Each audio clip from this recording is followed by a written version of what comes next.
Halo Rek, kalau belum Mas Ren pernah dengar, ada kasus yang beberapa hari lagi viral nih, yang diberitakan di ppt.com. Nah, hari ini kita kedatangan para pihak yang terlibat untuk klarifikasi. Yuk, kita dengar Rek.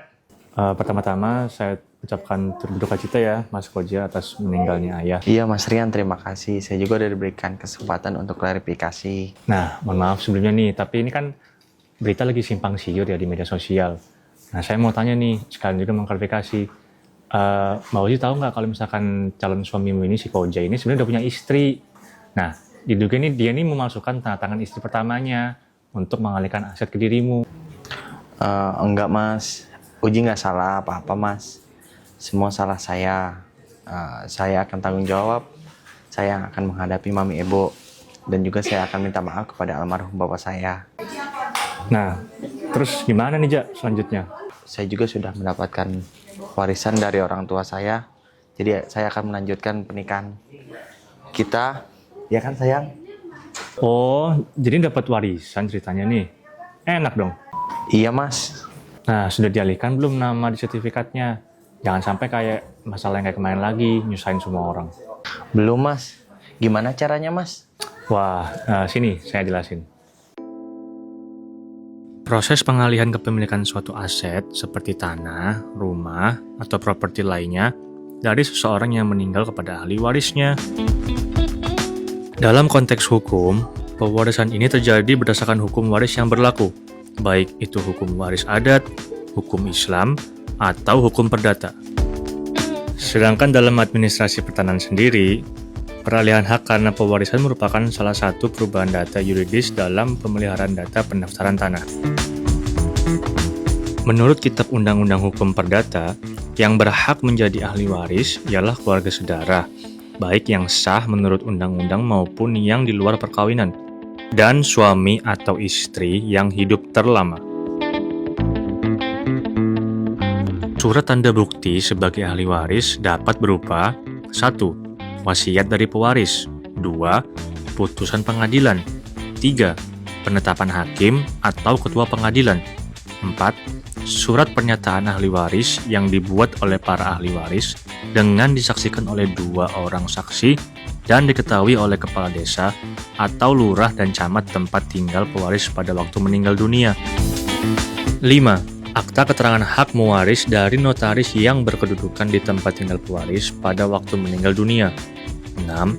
Surat keterangan waris dari Balai Harta Peninggalan.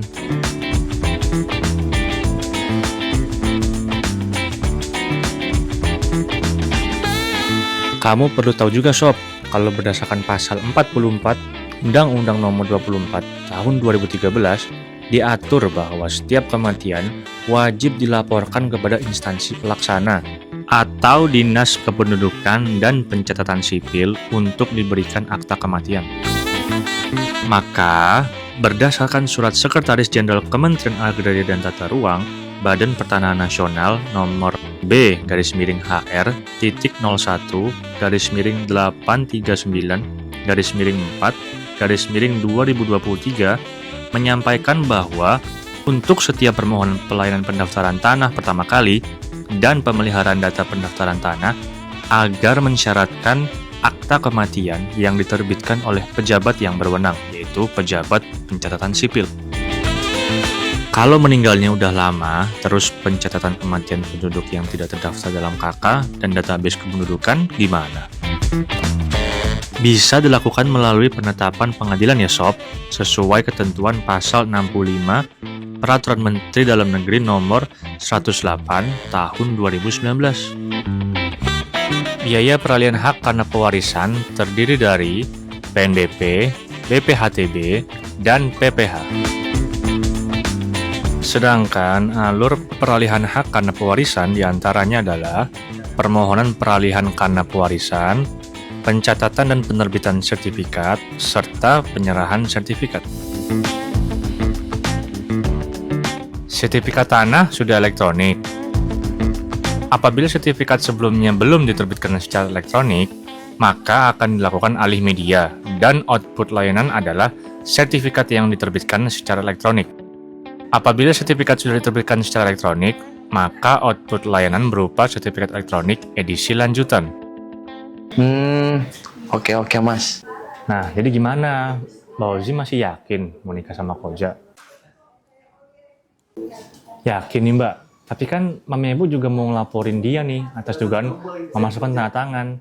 Nah nanti kalau terbukti benar, si Koja masuk penjara loh Mbak. Bisa terseret nanti kamu karena dianggap berkomplot. Yah, aku nggak mau masuk penjara. Nggak jadi deh. Jangan ditinggalin dulu sayang, karena aku masih punya tanah warisan.